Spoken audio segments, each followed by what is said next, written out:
45वां दिन। नए अहदनामा में से आज की तिलावत मुक़द्दस मत्ती की इंजील उसका 28वां बाब पहली आयत से लेकर 20वीं आयत तक। और सब्बत के बाद हफ्ता के पहले दिन पौ फटते वक्त मरियम मगदलीनी और दूसरी मरियम कब्र को देखने आईं, और देखो एक बड़ा भौंचाल आया, क्योंकि खुदावंद का फरिश्ता आसमान से उतरा और पास आकर पत्थर को लुढ़का दिया और उस पर बैठ गया। उसकी सूरत बिजली की मानंद थी और उसकी पोशाक बर्फ की मानंद सफ़ेद थी। और उसके डर से निगाहबान कांप उठे और मुर्दा से हो गए। फरिश्ता ने औरतों से कहा, तुम ना डरो, क्योंकि मैं जानता हूँ कि तुम यस्सु को ढूंढती हो जो मसलूब हुआ था। वो यहाँ नहीं है, क्योंकि अपने कहने के मुताबिक जी उठा है। आओ ये जगह देखो जहाँ खुदावंद पड़ा था, और जल्द जाकर उसके शागिर्दों से कहो कि वो मुर्दों में से जी उठा है, और देखो वो तुमसे पहले गलील को जाता है, वहाँ तुम उसे देखोगे। देखो मैंने तुमसे कह दिया है।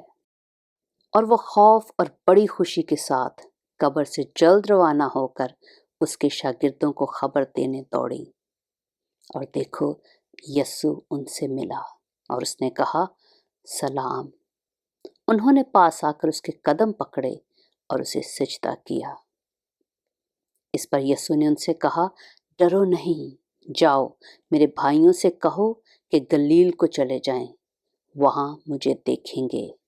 जब वो जा रही थीं तो देखो पहरे वालों में से बाज ने शहर में आकर तमाम माजरा सरदार काहिनों से बयान किया, और उन्होंने बुजुर्गों के साथ जमा होकर मशवरा किया और सिपाहियों को बहुत सा रुपया देकर कहा, ये कह देना कि रात को जब हम सो रहे थे उसके शागिर्द आकर उसे चुरा ले गए, और अगर ये बात हाकिम के कान तक पहुंची तो हम उसे समझाकर तुमको खतरा से बचा लेंगे।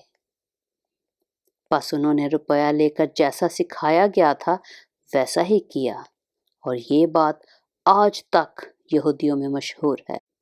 और 11 शागिर्द गलील के उस पहाड़ पर गए जो यीशु ने उनके लिए मुकर्रर किया था, और उन्होंने उसे देखकर सिजदा किया, मगर बाज ने शक किया।